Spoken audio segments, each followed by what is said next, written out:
What would happen to you if you wanted to go back to China? Execution. It will be execution, no doubt. To get Brexit done. Make America great again. No, no, no. This is Stephen Edginton for The Sun, and today I'm interviewing Rahima Mahmut. Rahima Mahmut is a human rights activist and a Uyghur Muslim who used to live in China.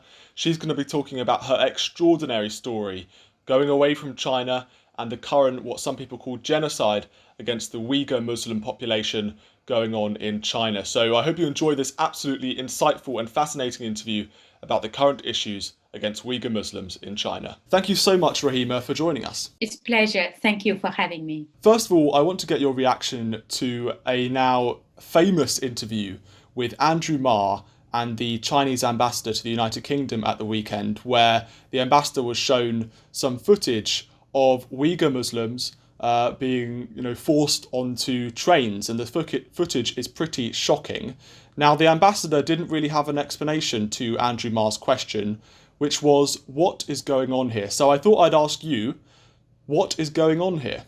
Uyghurs become prisoners in their own homeland. So we become prisoners in our own homeland, become strangers in our own homeland. What is happening since 2017, when the Chinese government decided to build these very large camps all around East Turkestan, thousands, and then arbitrarily detaining without any procedure, without any reason, for people from all walks of life taken away, targeting the cultural figures, intellectuals, religious youth, young and old, including children. This has been, at least now, it's over 3 years. And that image, I understand from the past report, identified as in August 2018, it was at the station in Korla station, south of East Turkestan. And even before seeing that image, I knew I could visualize all this were happening through the documents that I have translated, through people, the ex-detainees. They described about how they were detained, and each time when they were transferred from one camp to another or one detention to another, that's exactly how they did it. First, blindfolding them, or put black hood over their head, and then chain them, shackle them. That is what is happening. I want to get into the detail of the history of this and how we've got to a point where, that's what's going on in mainland China today. But first of all, before we get into that really detailed discussion, I want to get your reaction to that interview with Andrew Marr. What do you make of it? Because it really sent shockwaves all around the world. What do you make, for example, of the Chinese ambassador's reaction to the questions? I'm not shocked because I know what they like. It's CCP, we call it, the Chinese Communist Party.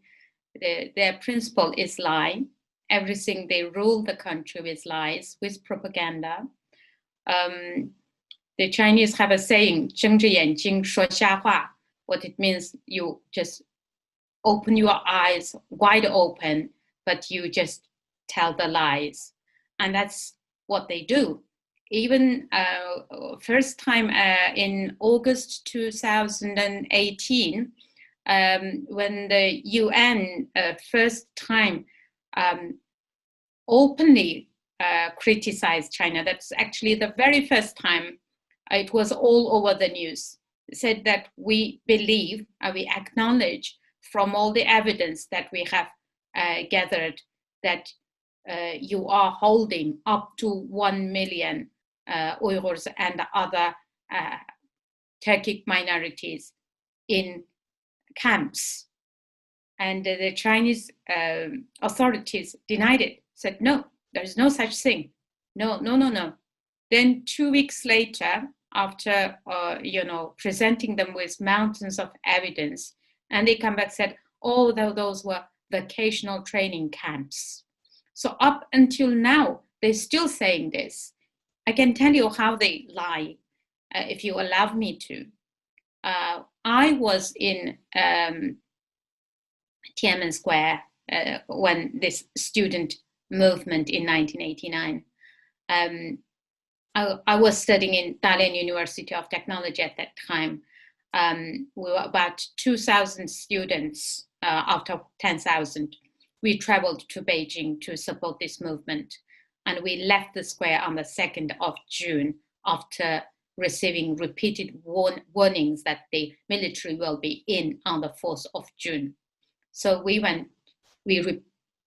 returned to Dalian, 21 hours train journey, because we didn't want to be trapped in Beijing. So anyway, on the 4th, after this military crackdown, and we know from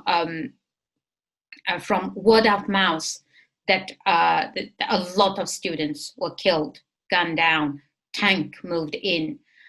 But all the students were assembled to this big lecture hall.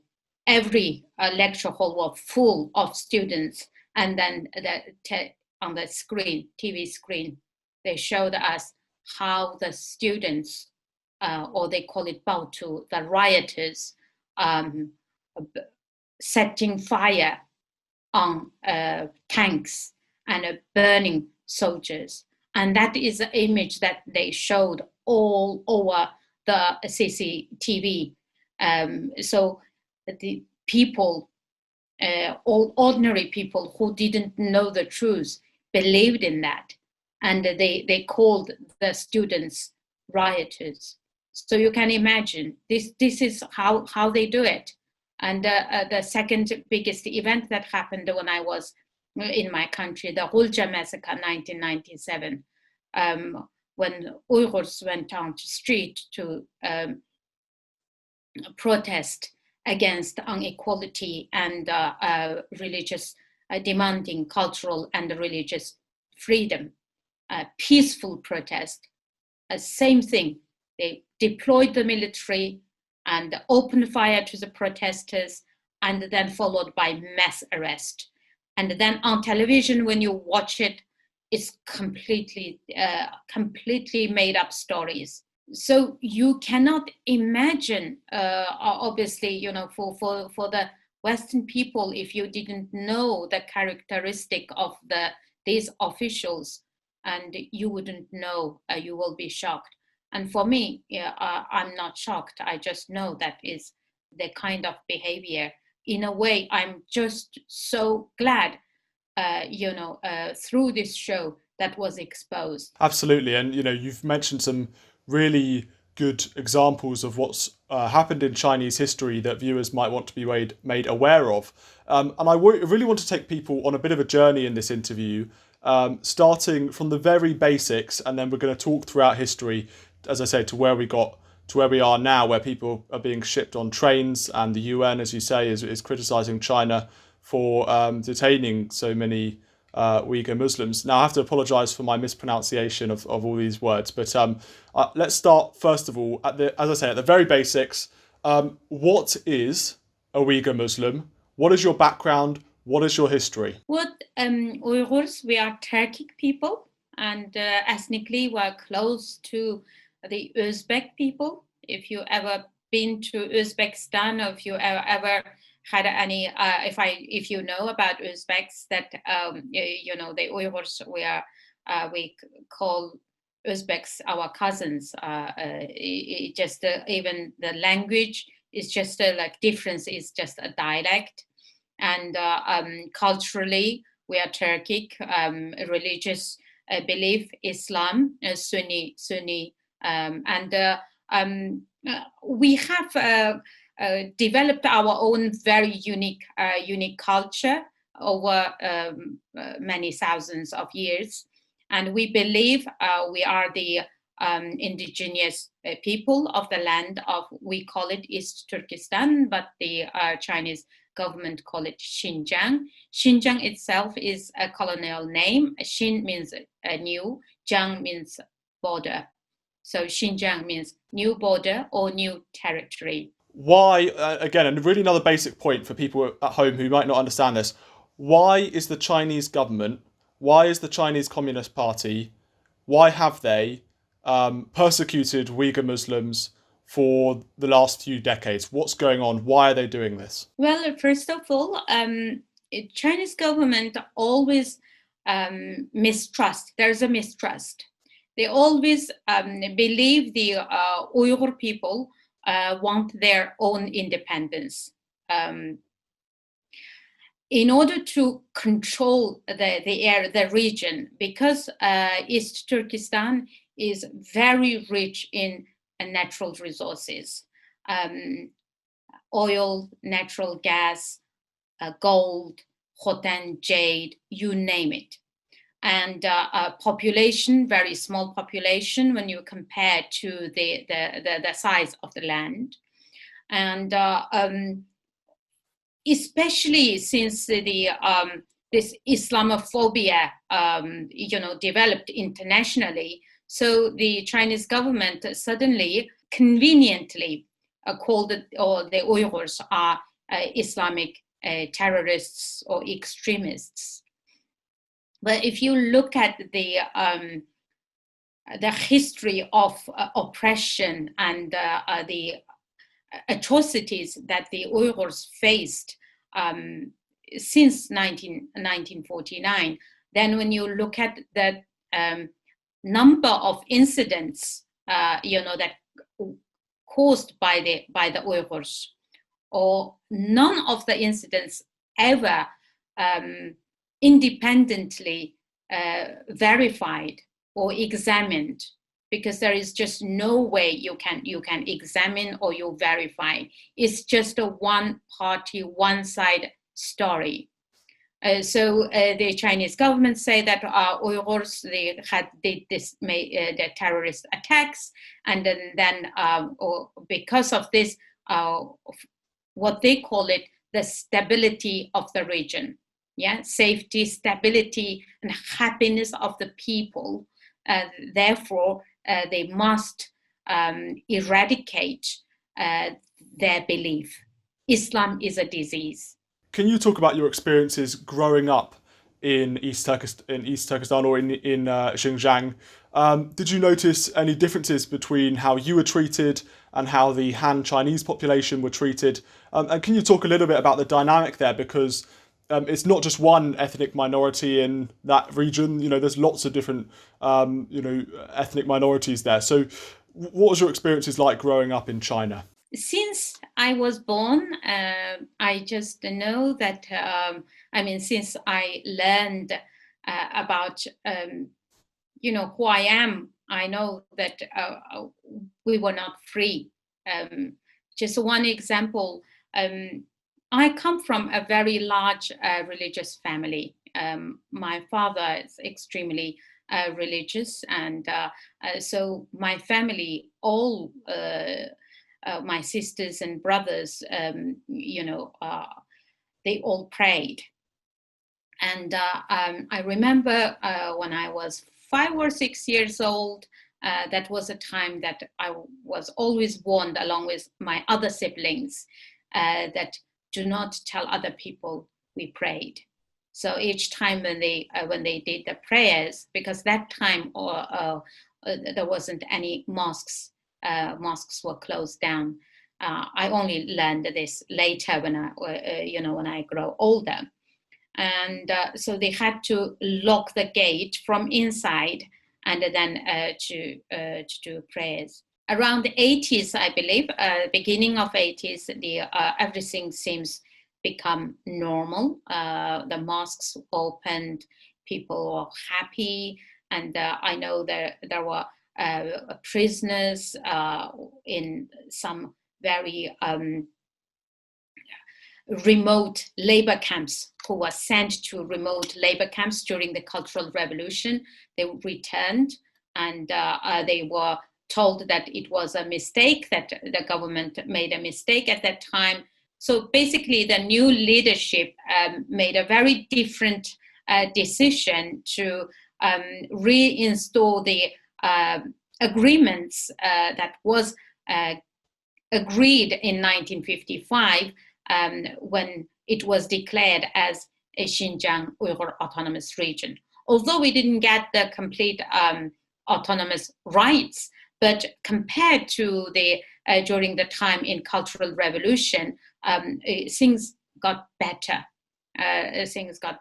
So throughout my education, especially after I was in the city, and I could see the Chinese, they just often see the Uyghurs differently, and they were fed a kind of propaganda that the Uyghurs are very violent people.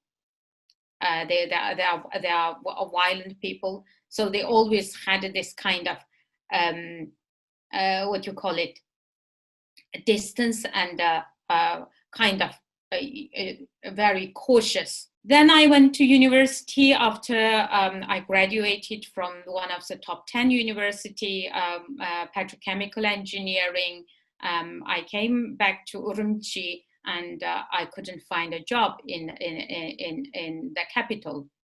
And I know many Han Chinese students actually given incentive and recruited from the mainland China universities, and offered them best positions and jobs in my country. After 2 months, I decided to just take any job. In the end, I ended up in a place called the Maitar, that is a petrochemical town, we call it. It's all it's a petrochemical industrial town.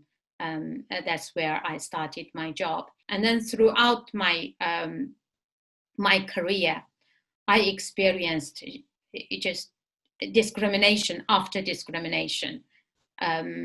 So the system itself kind of implant hatred in you by just treating you so differently and depriving you from so many rights that you see your fellow colleagues have.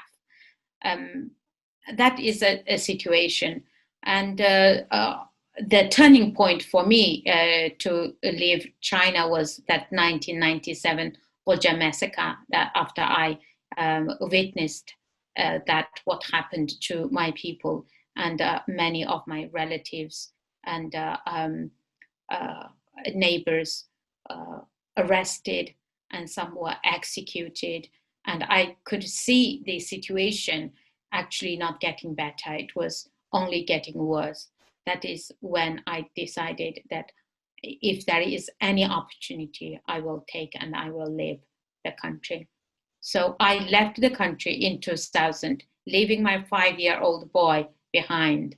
I came as a student here to study. Obviously, you've mentioned there how frustrating and sort of, you said that it kind of filled you with resentment and hatred for the kind of discrimination that you were experiencing, and obviously your friends and family were experiencing.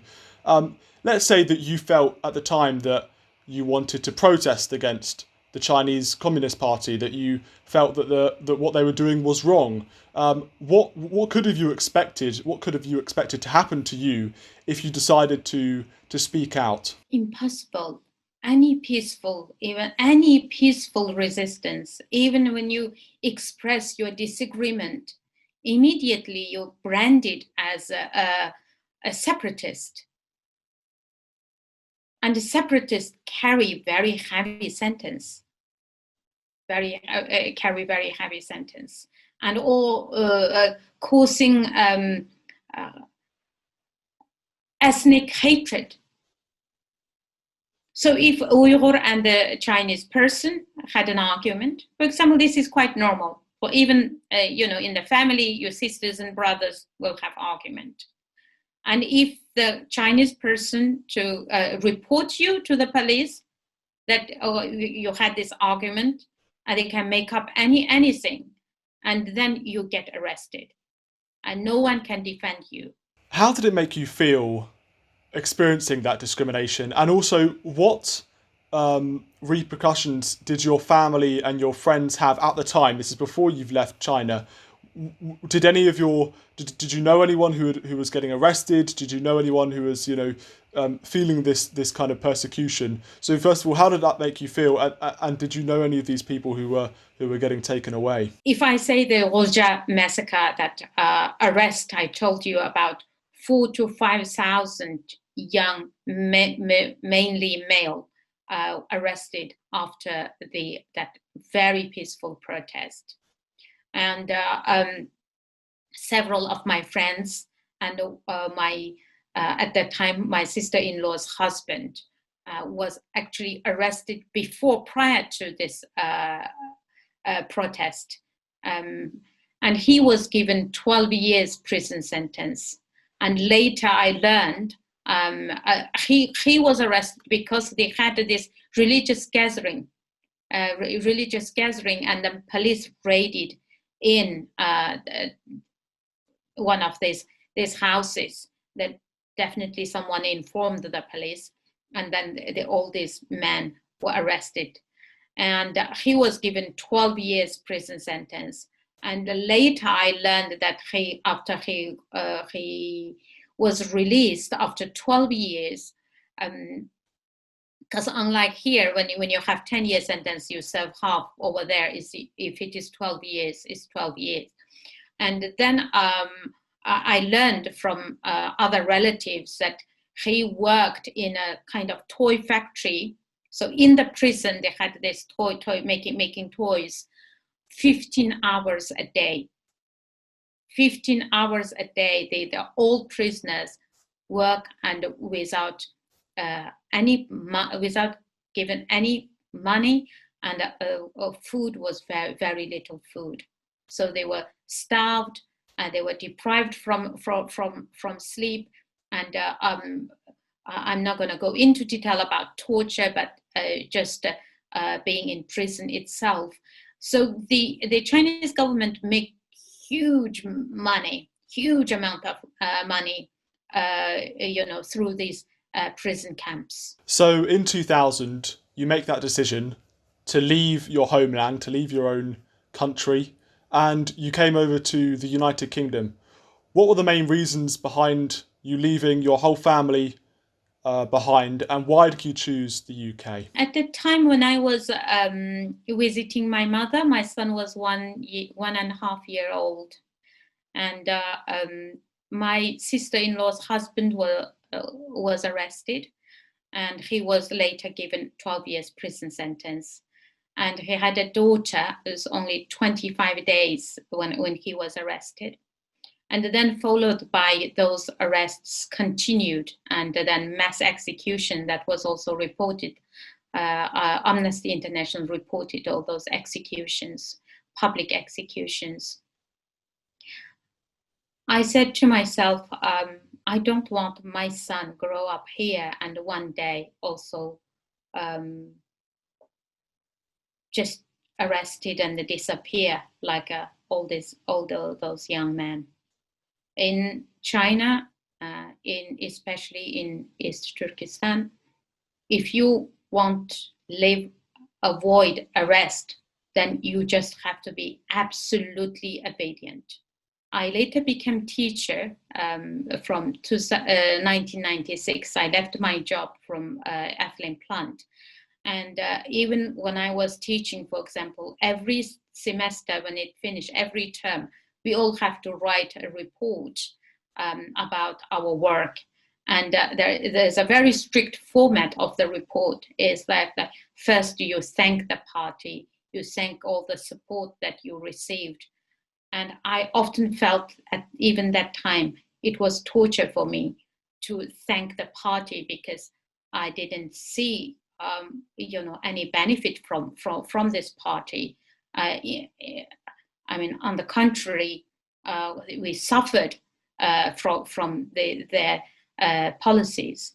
But in order to just avoid any kind of arrest or to lead a ordinary life. It's not ordinary, but you still feel it's more ordinary, more normal life, that you have to do things that you don't want. My activity from very young age, in 1989, I was one of the very few Uyghurs joined that student democratic movement. I have this character of, don't like to keep quiet. I want to speak up. I want to do something. But I can see that in China, it is not possible. If I speak up, I only just give myself for them to arrest. So in that kind of situation, I felt that the only way that maybe I can do something is to, come to a democratic country and join some movements, some Uyghurs who are, at that time I heard some rumors at that time that there are Uyghurs, doing campaigning work. What was your perception, and what do you think people's perception was at the time before you came to Britain of countries like the UK? Did you think, for example, that this was a land of where you could speak your mind, or what was the kind of perception among your population of Western democracies like Britain? Oh, well, during my university years, I read a lot of novels, and because in university you are more, you access to quite a lot of books and some like underground journals and stuff like that. So I know, in my mind at least, I imagined Britain to be a very free and respect human rights. So when I arrived here, I couldn't believe myself. For about 2 weeks, I couldn't believe that I actually made it. It was like a dream. It was like apart from the surprise that I felt, I just don't see the sun for 2 weeks. It was raining. When I started at the university, and people are just so free. Say anything, speak their mind. In the beginning, I wasn't so. I was still quite reluctant to speak my mind, and then also one thing what I loved most, because apart from my study, I also secured a job, a resource, a laboratory in the university, 12 hours work, and also resource room, and like every 1 hour and a half or 2 hours coffee time. And that was a surprise for me, because for us, we work like 4 hours non-stop, as a lecturer, we worked like 4 hours, and there is no break in between for coffee or anything. So I think, wow, this is nice, and it's just people don't realize this, when if you didn't live under kind of very different system, very oppressive system, and you always think that someone is watching you.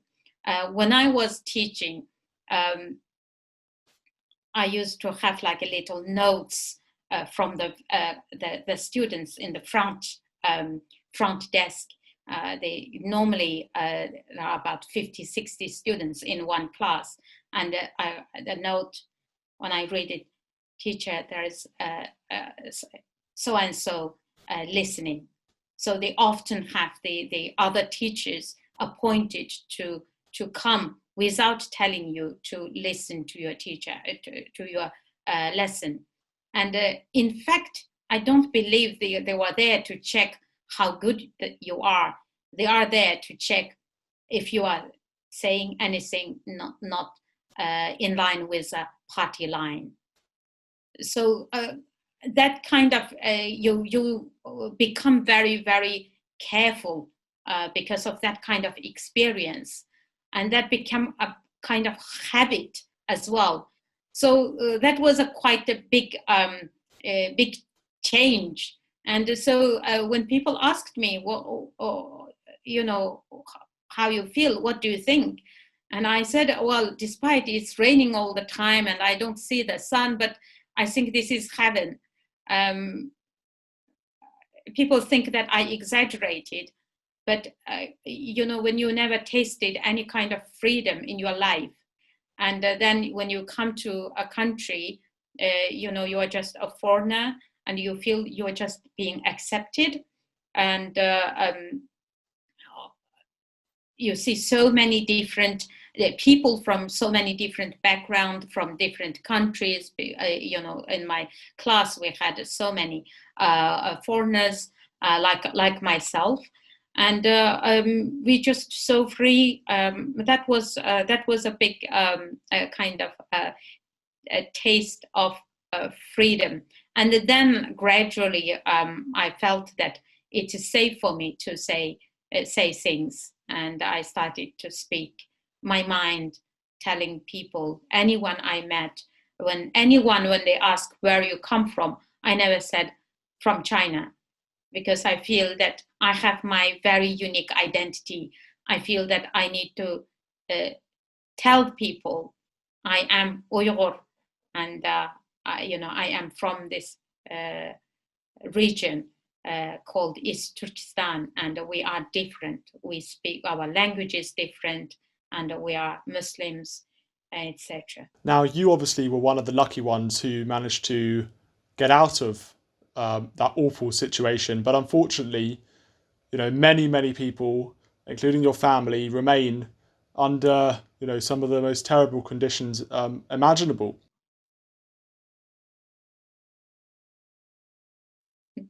Execution. There will be execution, no doubt. The reason I didn't go back, I mean, in the first 10 years, my activism was quite quiet. I was still quite careful because I had a Chinese passport, and I had this work permit visa. I didn't claim asylum, and so I was very cautious, but I wasn't scared. I did what I believe the best thing to do. But I mean, for the past 7-8 years, I became very well known. I'm not saying well known to the world, but to the Communist Party China, because about 4 years ago, even before this camp network started, I had a friend who is Chinese. He traveled via Beijing to attend a conference in Hong Kong, and he was stopped by the state security police they said, we need to have a word with you. And then he was questioned about me. He was questioned if he knows me and what I do in the UK. And so these friends told him, yes, she is quite well known because she's a musician, because that's another thing I do. I'm a singer. So said I know that she is a singer, and that's all I know. And then he told me that this is what happened. So he said, you are very famous there. In a way, famous means that you are blacklisted. So yeah. When was the last time you spoke to your family? My last contact with my oldest brother was 3rd of January 2017. It's like 2 months I couldn't get hold of anyone.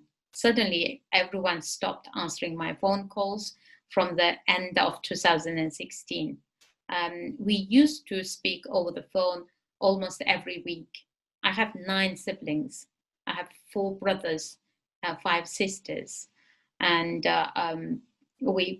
although I didn't go back, for so many years, but I kept very close contact with them. Every weekend, I would call them. It's very expensive for them to call me, so I would call them. And 2013, I was diagnosed with grade 3 cancer. And at that time, I told the doctor, I live alone with my son, who at that time was doing his last year A-level. And told me I will have to have chemotherapy, and said you need someone to look after you during your chemotherapy. So I sent the doctor's letter to my sister and invitation letter so that they can get a passport and come to look after me. And the doctor said very, very clearly that because of the characteristic of the malignant cancer that I had, the risk is very high. I might not survive, so you need someone from the family to have this intensive kind of care.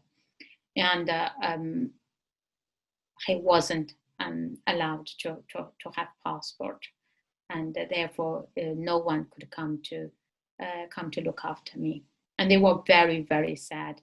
They felt terrible that, knowing that I didn't have anyone to look after me, and plus my son's, the last year of university, of A-level is so important. But I had to deal with it on my own. And then after, I survived, but my family, my sisters, my brothers, they always have this kind of worry whether cancer will return, so they always had this worry about my health. And that's why, I have to call them like almost every week. If I missed 1 week, and they would become worried, what happened, why you didn't call us. And then suddenly, no one was picking up my phone.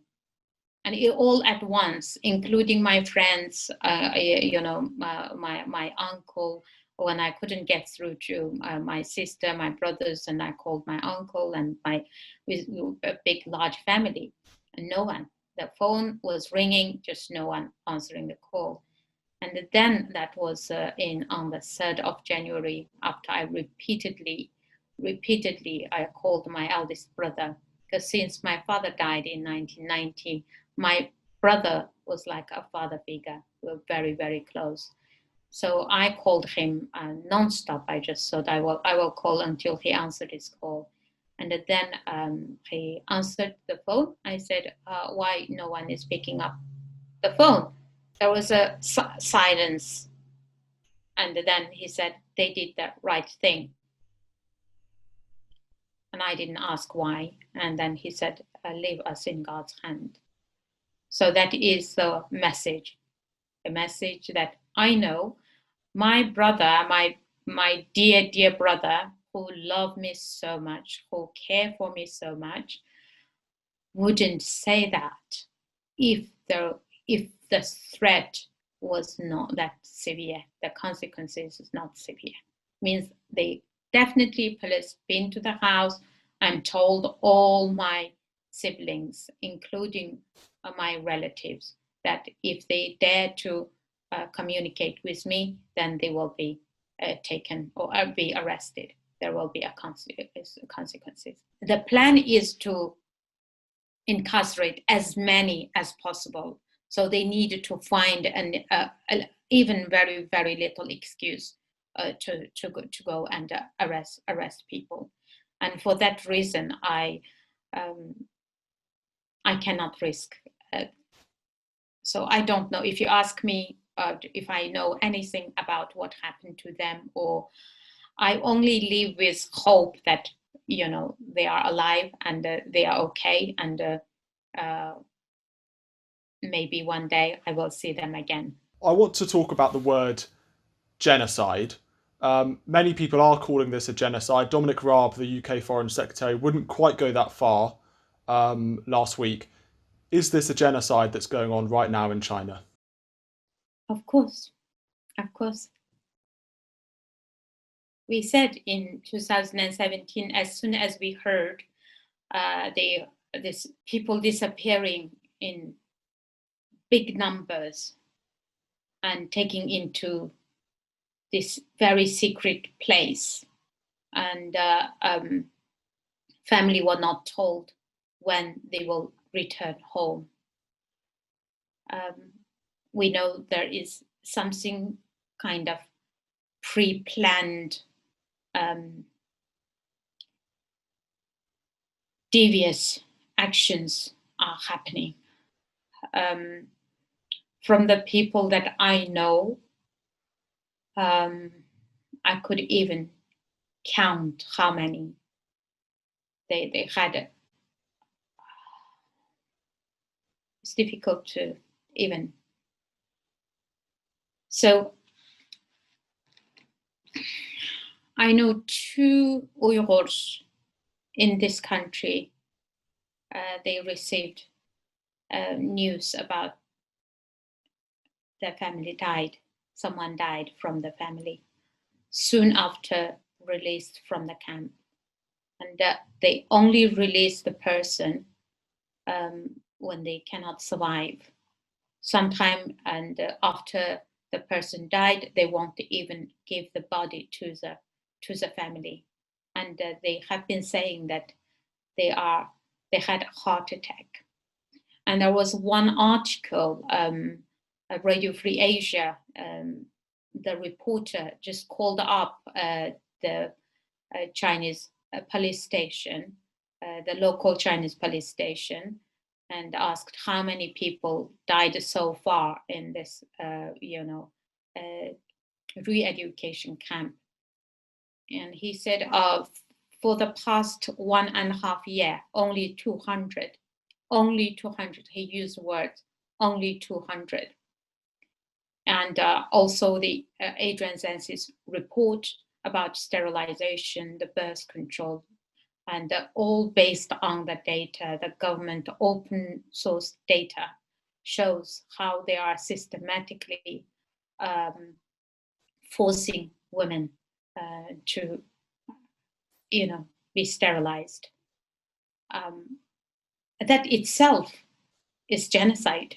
So if you look at these children, they are completely transforming Uyghur children to become a Chinese. From young age, feed them pork, not allowing to speak their language.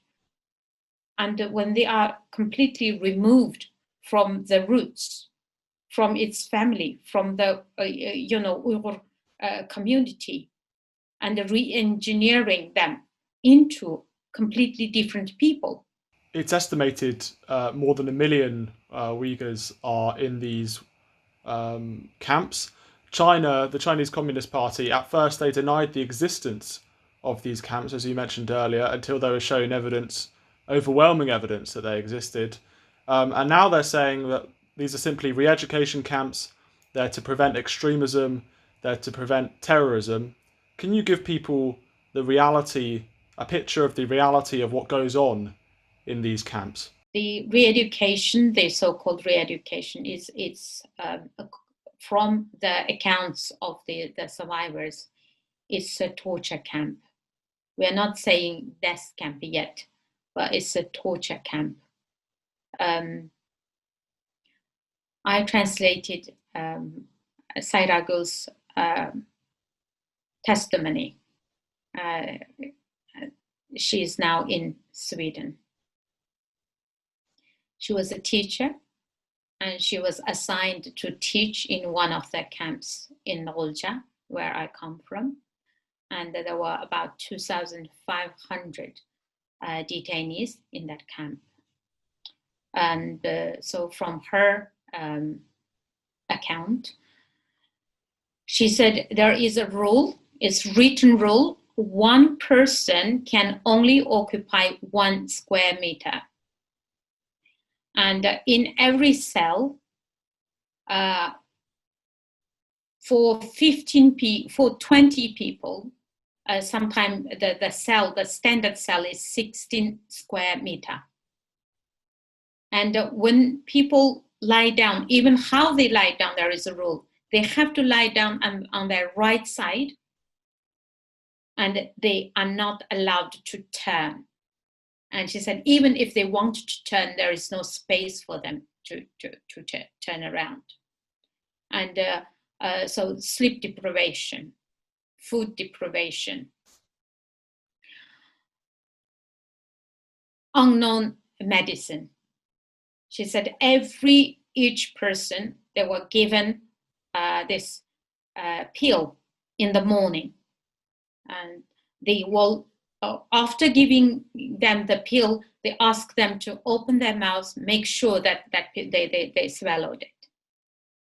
And she said, while I was teaching, because I taught Chinese and also the Chinese propaganda, and police would come anytime, and just take away 2, 3, 4, 5 people.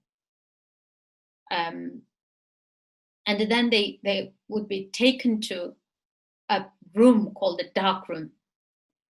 And that is where the torture happens.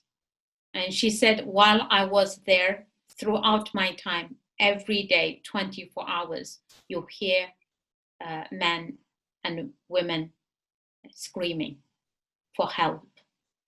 And she saw there were, when the people were returned after, held in this torture room, the fingernails were pulled out, the bleeding.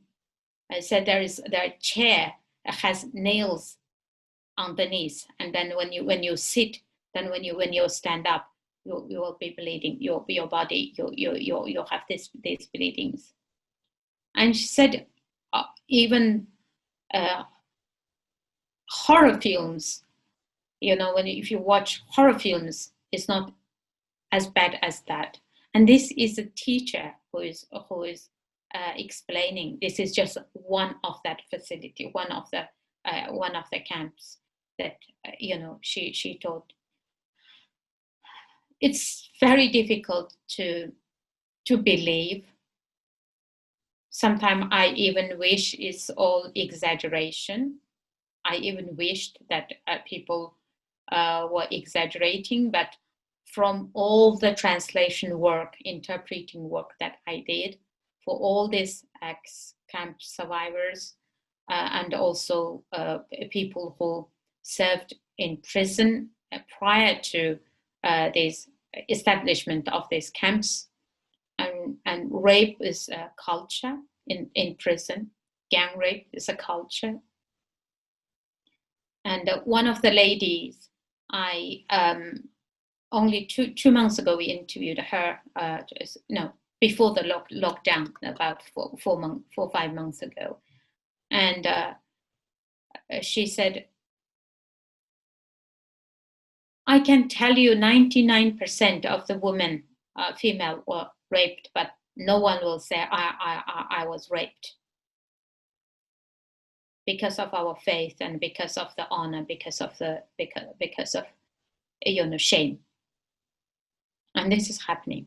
Do you think this is the most sort of unknown, genocide going on today in the world? Is there anything else more shocking you can think of than what's going on in Xinjiang? I don't think anything anywhere else. I know there are atrocities happening, war in Syria, a very sad situation in many other countries. But what is happening to my people my people wish someone can just shoot them and die, because they don't even have that right to die, because people don't want to live that way. They'd rather die. They'd rather die. What kind of life is that when you are completely chained, when you are not given enough food, when your children taken away from you, and your dignity completely taken away from you? What kind of life is that? And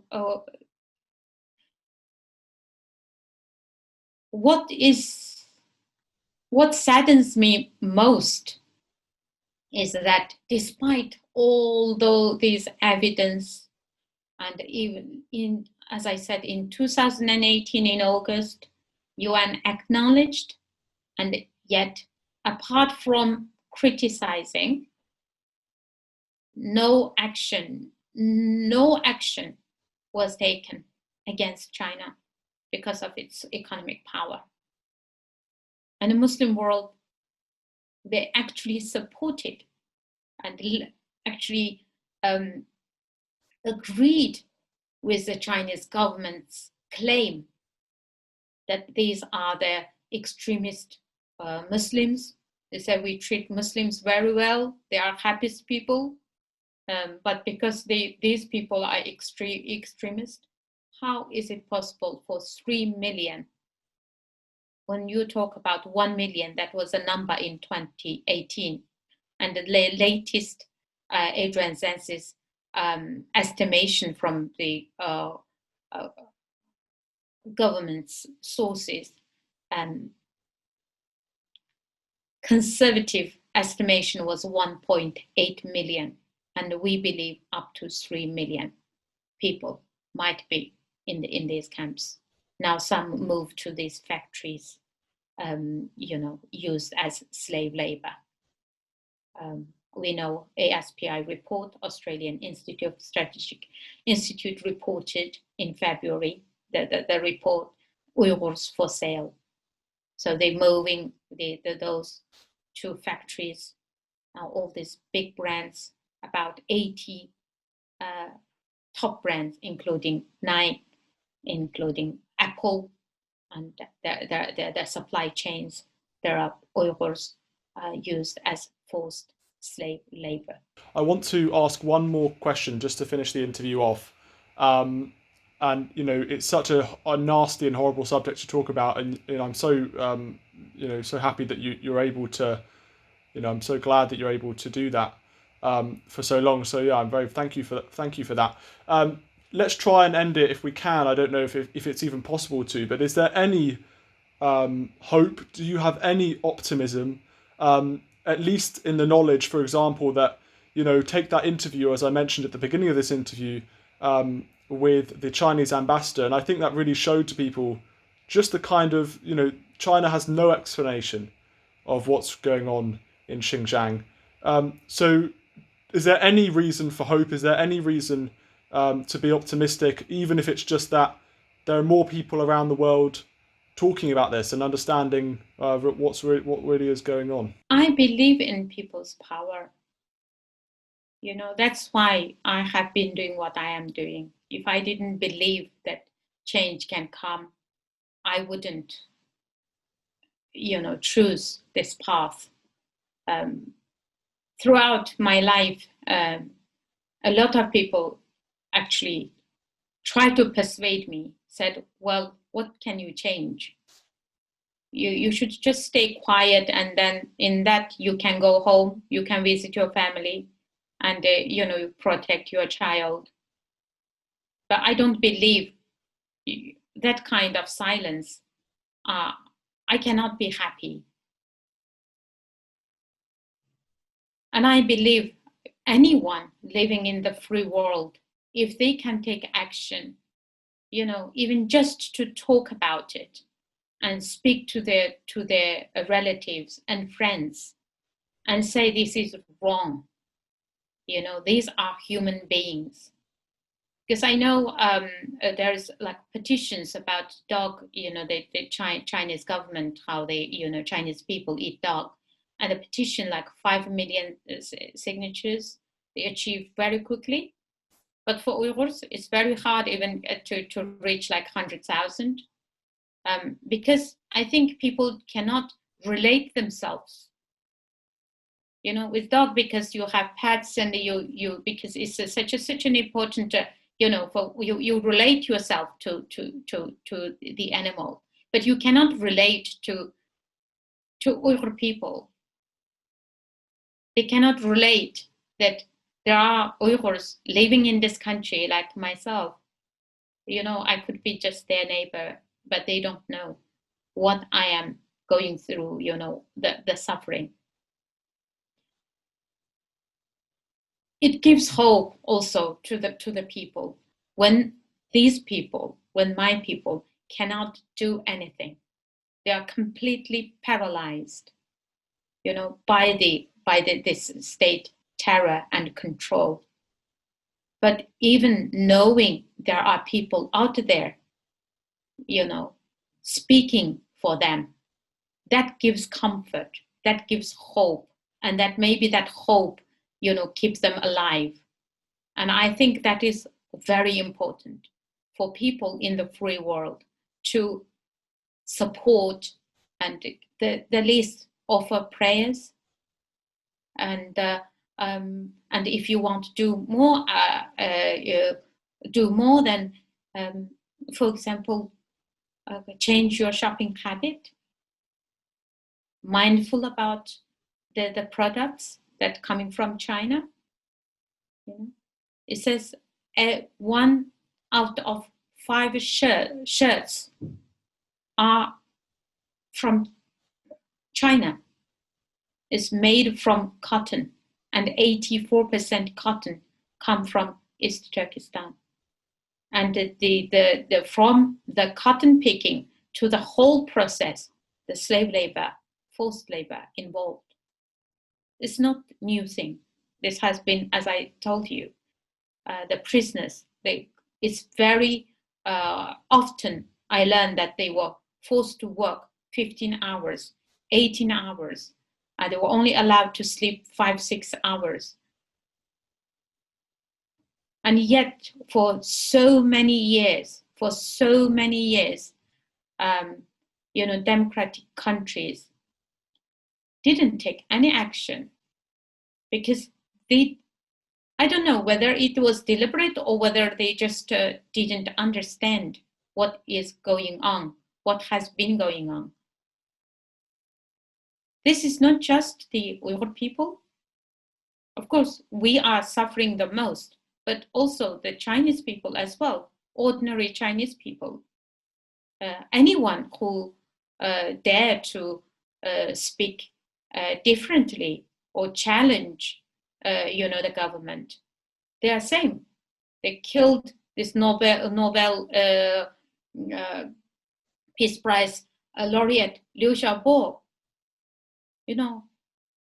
Died in prison. But the West did nothing. No sanction, nothing. And I think it is time now. The government must take action, must sanction, impose sanction.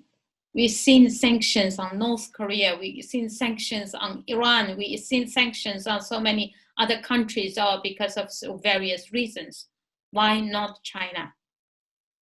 What they also doing to people in Hong Kong.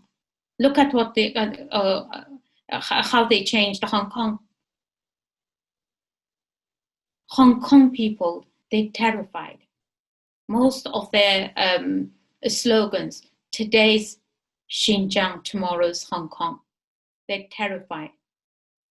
They know what regardless what you believe, what is your religion, that if you say anything against this dictator, this tyrant, then you will be interned. You could be put in concentration camps. So the suffering won't just end in East Turkestan, not just for Uyghurs and other Turkic people. This suffering will spread. This is, if no action is taken. Now we know that other Muslims, like Hui, they are also suffering. They started using the similar kind of methods in other provinces as well. So this has to stop. Listen, Rahima, thank you so much for joining us. And I just want to leave you with this point, take of it what you will. I'm currently reading a book by Alexander Solzhenitsyn. Now, he was a survivor of the gulags in Soviet Union in Russia. And in the 1970s, he published his book, The Gulag Archipelago, which was a collection of survivor accounts of what happened in those gulags in the Soviet Union. And, there's so many comparisons that you can make now to what's going on currently in communist China. And his book had a real impact on the Soviet Union. Some even say it had an impact in its collapsing. And it really showed at the time what was going on. And people didn't know at the time what was going on in these gulags. So, the work that you're doing as a translator and the work that so many other Uyghur Muslims are doing, all around the world, maybe can take knowledge from that and say that, there's an example of someone doing this before and it really having an impact. So as I say, thank you so much for joining me. Thank you. It's a pleasure. Actually, this is the book, The Land Drenched in Tears. The book, I translated this book. It was published in 2018. It's an English Pen Award. This is a book about Süngül Canışev, a young medical university student arrested in the 60s and served 3 years in prison, and then a cultural revolution started. She was put on the surveillance regime, a class enemy, and this book actually gives a very detailed information and for people actually to understand what is happening now. So maybe we can even do a separate program, talk about this book. Absolutely, we'll have to do that. We'll have to do that one day, definitely. People can go online and research, and I really urge them to do that, about what's going on in China. So as I said, thank you so much for joining us. Pleasure. Thank you.